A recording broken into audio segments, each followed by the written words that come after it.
연매출이 7조 원 넘는 세계적인 자동차 부품 업체에서 부당 노동 행위를 했다는 의혹이 제기됐습니다. 노조원을 주요 보직에서 배제하고 파업에 참여했다는 이유로 고과에서 감점하는 등 다양한 부당 노동 행위 정황이 녹취록에 고스란히 담겨 있었습니다. 양동훈 기자가 취재했습니다. 한라공조에서 이름을 바꾼 한온시스템. 입사 5년차 연구직 직원 A씨는 최근 당황스러운 일을 겪었습니다. 생각보다 낮은 인사고과를 받아 팀장을 찾아가 설명을 요청했더니 파업에 참여해서 그렇다는 답변을 받은 겁니다.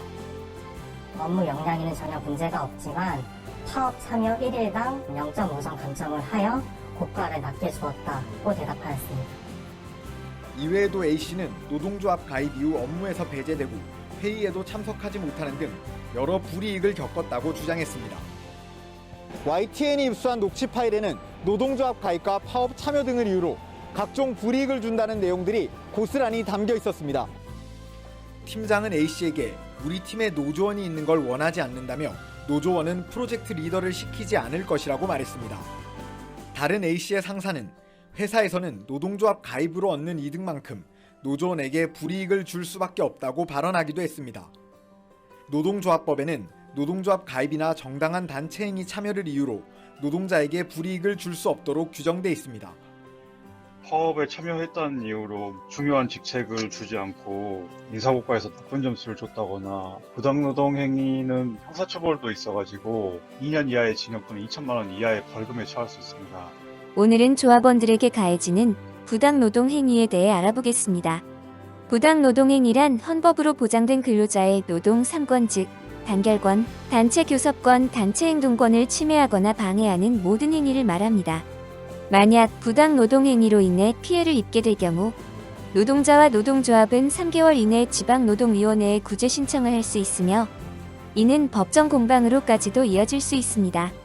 그럼 지금부터는 부당노동 행위로 인정받은 실제 사례를 살펴보겠습니다. 첫 번째 사례는 승진 누락 사례입니다.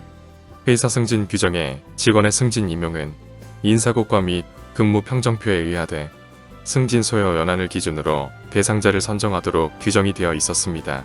그런데 실제로는 회사 설립 이래 승진은 경력 순으로 배려가 되어 왔던 그런 일반적인 관례가 형성이 되어 있었음에도 불구하고 조합원을 승진시키지 않고 근속연수가 짧은 비조합원을 먼저 승진시킨 것에 대해 노동조합이 항의하여 뒤늦게 조합원도 승진시켰는데 이렇게 부당하게 승진 인사에 탈락시키는 것은 부당노동행위에 해당된다는 사례가 있었습니다.